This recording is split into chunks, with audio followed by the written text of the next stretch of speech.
and had to stay away from the city, could only go into the city when she wasn't bleeding, and the people by this time she'd already developed this kind of reputation. Oh, here comes the unclean woman. She couldn't get married, and in that day, if you were not married, if you didn't have the covering of a man, and if you were not married, widows will die of hunger, because nobody will provide for them. Their family won't provide for them. If the family dies and moves on, a widow is not a good thing to be. And here she is. Now this is what this woman did. She went to the city when she heard about Jesus, because this woman needed a healing. This woman needed something. She was sick and tired of what she was going through. She needed Jesus. And you understand that this woman couldn't stand in the crowd and push like everyone else. Oh no. The police would grab her and throw her out of the city. She got on all fours and groveled like a dog and pushed between all the people's feet, reaching in the crowd, trying to get to Jesus, and didn't even want to touch his body. She was only thinking, I can't touch him, because if you touch a man, he has to go outside the city and go purge himself in the water, in the river, and clean himself. No. What she had to do is slither in between the feet, reaching as hard as she could to touch just the bottom of his garment, just the hem of his garment. Boy, that's someone who needs a healing. That someone was tired of the way they were living. They were tired of the life that they were leading. And they said, I can't do it anymore. If I have to get on all fours and crawl like a dog, if I have to slither on the ground and get all nasty, I don't care. I can just touch the hem of his garment. And Jesus stopped. And he turned, he said, who did that? And they said, everybody did. Everybody's touching you. I mean, it's a crowd. This is what we do. No. Someone touched me. That's so powerful. Someone touched me. Someone needed me. They needed the power. And you understand, it wasn't Jesus. We always think that Jesus had all the power. He's the Son of God. He couldn't even go into his own city. It was because their faith was small. Because you see, he said to that woman, your faith has made you whole. Not Jesus. It was the power within him, yes, but she had to have faith to believe, and she believed. And no matter what, she needed Jesus. I'm amazed at the people who walk away, and I say, how do you do that? Because if you need Jesus, you will do anything in the world, because you got to have the touch of Jesus on you. You need him. She didn't care. Shake it off. I don't care what you say about me. I don't care what you do to me. I don't care. I need Jesus, and I'm going to do whatever I have to do. Number 3. This man is sitting, just minding his own business, and Jesus and the disciples walk by, and the disciples decided to make a spectacle of this blind man by saying, hey, Jesus, so did his parents sin, or did he sin? Is that why he's blind? Because back in that day, if you had an affliction, it was because of a sin. A sin of the father, a sin of the parent, or a sin of yourself that you were afflicted. Hey, Jesus, so what about this guy? Did he sin? And Jesus, you know what? I think there were so many different answers he could have given him. He could have talked about genetics and all this other stuff. But instead, he's decided, no, he's here so I can show you about healing, basically. And he spit on the ground. And they took the clay. He made the water the spit and made clay and put it on this man's eyes.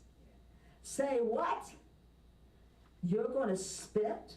I think just hearing the sound of somebody spitting on the ground would say, oh no, I'm out. No. You're not spitting and putting that stuff on me. No. Better not. He spit on the ground. And he took that clay and put it on his eyes. And he told him the craziest thing. Told him, go to the river and wash your eyes out. I'm blind. Hello, but okay. went to the river and he washed the clay off, and when he did, he could see. Your pride. Oh, we are full of pride, aren't we? Oh, can't put that stuff on me. How dare you? But he did. And that man got his healing. And the Pharisees didn't like it very much. And if you read the story, it's really kind of comical if you read the story, because the Pharisees were really angry that he got his healing, wanted to know who did it. He goes, I don't know, I was blind. I don't know what his name was. And he was probably afraid to say. His parents were afraid to say. They'd get kicked out of the synagogue. So it's so funny because they go to the parents and say, so you tell us who healed him. And they went, he's a grown man. He can speak for himself. Ask him. Because they didn't want to make the Pharisees mad either. And as it turns out, they kicked them all out. So the whole family got kicked out of the synagogue. But that's all right. Jesus went and searched for that man and found him and loved on him. And they had a great conversation after that. You'll have to read that in Mark. It's really kind of interesting. Good story. Anyway, here is my point today. And what do I want to give to you today?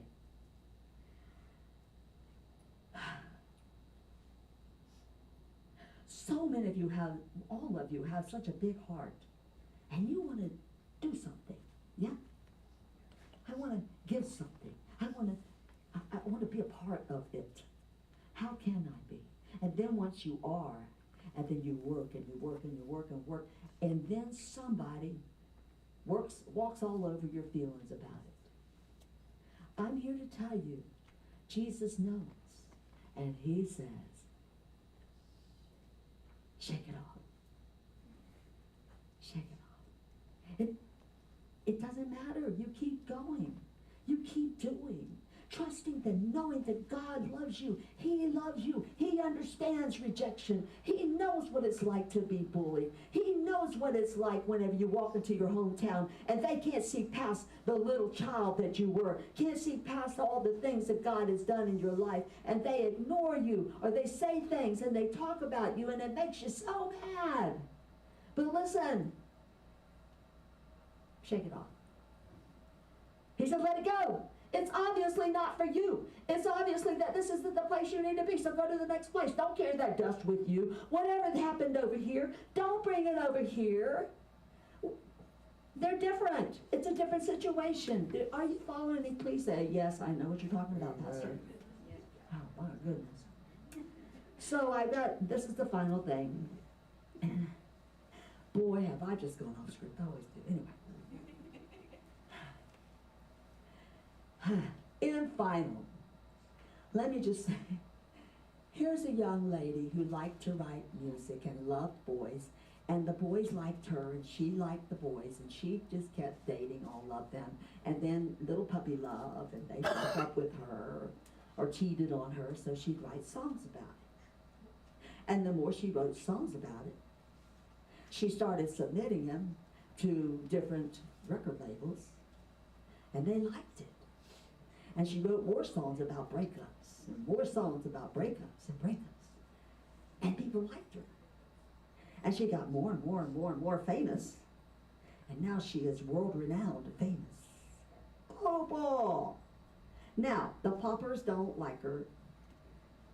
They call her bubblegum or something like that. The R&B say she's too white to be trying to rap. But that's okay. And the trollers call her all kinds of names and say so many bad things about her. But you know what? There's a lot of people pay thousands of dollars